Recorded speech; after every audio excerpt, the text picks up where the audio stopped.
కేంద్ర కేబినెట్ జమిలీ ఎన్నికల ఆమోదం తెలపడం, రామ్నాథ్ కోవింద్ గారు ఇచ్చినటువంటి నివేదికను ఆధారం చేసుకొని జమిలీ ఎన్నికలు ఒకే దేశం ఒకే ఎన్నికపై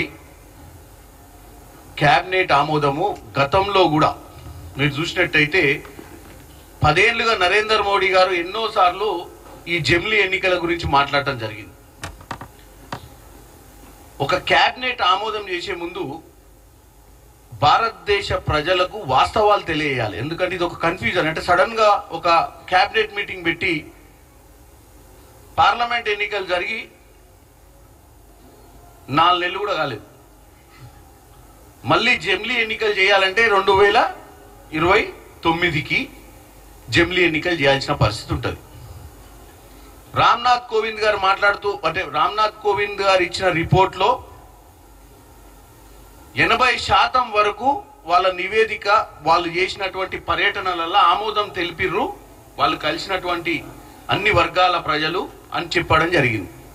ఇప్పటి వరకు మనం రామ్నాథ్ కోవింద్ గారు ఎక్కడెక్కడ మీటింగులు పెట్టిర్రు, ఎటువంటి రకమైన ప్రజలను కలిసిర్రు, ఏ రాష్ట్ర ప్రజల్ని కలిసిర్రు, ఏ జాతి ప్రజల్ని కలిసిర్రు అన్నది క్లారిటీ లేదు.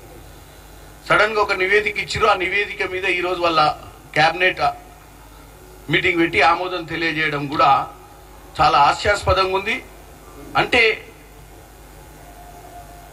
ఒకే దేశం ఒకే ఎన్నిక, జమిలీ ఎన్నికల వల్ల లాభం జరుగుతుంది అంటే తప్పులేదు, లాభం జరిగితే అందరం ఒప్పుకోవాల్సిందే. కానీ వాస్తవాలు కూడా మాట్లాడాల్సిన అవసరం ఉంది. ఎందుకంటే రాజ్యాంగంలో 18 సవరణలు చేయాల్సినటువంటి పరిస్థితి ఏర్పడుతుంది ఇది చేయాలంటే. వాస్తవంగా ఇది ఏదో ఆషామాషి వ్యవహారం కాదు. మనం ఏదో కేబినెట్ ఆమోదం తెలిపిర్రు, రేపో ఎల్లుండో తీసుకొచ్చి బిల్లు పాస్ చేసిర్రు, బిల్లు ఎవరితో డిస్కషన్ చేయాల్సిన అవసరం లేదు అన్నట్టు కాదు. ఎందుకంటే ప్రజలకు చాలా మందికి అవగాహన ఉండదు కాబట్టి వీళ్ళు ఇట్లా చెప్పడంతో ఏంటంటే ఈరోజు అన్ని బ్యానర్ ఐటమ్స్ భారతదేశం మొత్తంలో కూడా జమిలీ ఎన్నికల మీద బ్యానర్ ఐటమ్ ఏ పేపర్ తెరిచినా. కానీ ఈ జమిలీ ఎన్నికలకు ఇటు లోక్సభ ఎన్నికలకు సంబంధించిన ఆర్టికల్ 83, అసెంబ్లీ నిర్ణయాలకు సంబంధించినటువంటి ఆర్టికల్ 172, అలాగే ఎన్నికల పర్యవేక్షణకు సంబంధించిన 324, 25, 368, 243 లాంటి సవరణలు చాలా ఈ 6 కాకుండా ఇంకా చాలా సవరణలు చేయాల్సిన అవసరమైన పరిస్థితి ఉంటుంది. ఇవే కాక ముఖ్యంగా ఇప్పుడే ఈ రోజు మనకి ఎన్నికలు జరుగుతున్నాయి. నిన్ననే ఫస్ట్ ఫేజ్ అయిపోయింది ఇక్కడ జమ్మూ కాశ్మీర్లో. 4 రాష్ట్రాల ఎన్నికలే ఒక్కసారి జరిపించలేని పరిస్థితిలో ఈరోజు మహారాష్ట్ర ఎన్నికలు, జార్ఖండ్ ఎన్నికలు ఇప్పటి మటుకు డిక్లేర్ చేయలేదు.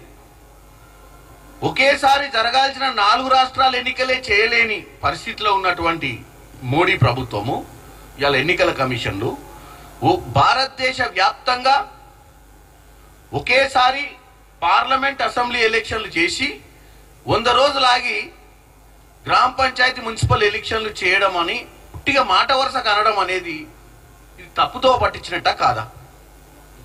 ఎందుకంటే ఇవాళ మీరు చూసినట్టయితే సంఖ్యాబలం 2/3 సంఖ్యాబలం ఉండాల్సిన అవసరం ఉంటుంది ఇటువంటి బిల్లులు ఆమోదం తెలియాలంటే. అంటే కాన్ఫిడెన్షియల్ గా ఎన్డీఏ కూటమికి కేబినెట్ మీటింగ్ పెట్టి ఆమోదం చేయాలి అన్న ఆలోచన వచ్చినప్పుడు మా బలబలాలేంది, మరి ఇక్కడ ఆమోదం చేసినాక దాన్ని తీసుకుపోయి హౌస్లో పెట్టినప్పుడు, అది లోక్సభలో పెట్టినా రాజ్యసభలో పెట్టినా ప్రస్తుతం మా బలం ఎంత, మరి మేము ఇంతమంది ప్రజల ముందు ఈరోజు కేబినెట్ మీటింగ్ పెట్టి అవలీలగా ఆమోదం తెలియజేస్తున్నాం కదా. ఆమోదం తెలియజేసే ముందు ఈ ఒక డెమోక్రటిక్ కంట్రీలో, ప్రజాస్వామ్య దేశంలో దీనికి కావాల్సిన సంఖ్యాబలం గురించి మాట్లాడాల్సిన అవసరం ఉంటుంది. తర్వాత కేబినెట్ ఎప్పుడైనా పెట్టుకోవచ్చు. కేబినెట్ అనేది ఓన్లీ ఇప్పుడు ప్రజలను, భారతదేశంలో ప్రస్తుతం ఉన్న పరిస్థితులను, మొన్న జరిగినటువంటి ఎన్నికలలో 400 సీట్లు వస్తాయని చెప్పి 240కే పరిమితమైనటువంటి నరేంద్ర మోడీ గారు ఇటువంటి కేబినెట్ మీటింగ్లు పెట్టి ఇంత పెద్ద నిర్ణయాన్ని వాళ్ళు ఆమోదం తెలియజేయడం అనే దాన్ని తప్పుపడుతున్నాము. ఎందుకంటే లోక్సభలో 362 సీట్ల మద్దతు అవసరం ఉంటుంది వాళ్ళకు. ఈ బిల్లు ఆమోదం తెలియాలి. ఈ రోజు వాళ్ళకు ఉంది 293. నేను అనేది బీజేపీతో పాటు ఉన్న అన్ని పార్టీలు కలిపి. రాజ్యసభలో 164 కావాలి. ఇవాళ వాళ్ళకున్న బలం 119. ఇక పోతే 14 రాష్ట్రాలు అందాదా సపోర్ట్ ఉండాలి వాళ్ళ. 14 రాష్ట్రాలు ఈ జెమ్లీ బిల్లుకు ఆమోదం తెలియజేస్తేనే ఈ బిల్లు ముందుకు పోతుంది. దాంతో పాటు మొన్న జరిగినటువంటి పార్లమెంట్ ఎన్నికలలోనే ఒక్క ఫేజ్ లో పెట్టలేని పరిస్థితి. మనం ఎన్ని ఫేజులు పెట్టాల్సి వచ్చింది, మనకున్నటువంటి ఆర్థిక పరిస్థితి ఏంది, మనకున్న వనరులు ఏంది, మన దగ్గర ఉన్నటువంటి వ్యవహారం ఏంది అనేది కూడా ఆలోచించాల్సిన అవసరం ఉంది.